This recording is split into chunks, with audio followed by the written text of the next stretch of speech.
ধোসার batter তৈরি করতে চাল আর বিউলির ডাল একসঙ্গে বেটে নিচ্ছি।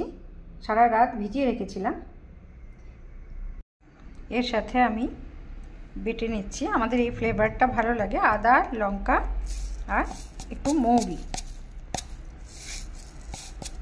খেতে খুব টেস্টি লাগে। ধোসার সাথে এই মশলাটা আমি মেশাবো।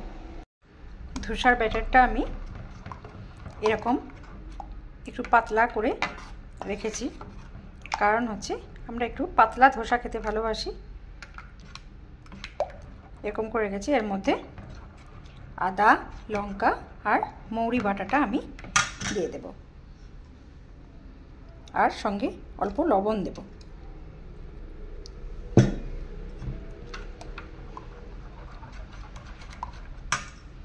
ধোসার এই ব্যাটারটাতে আমি পরিমাণ মতো লবণ দিয়ে দিচ্ছি।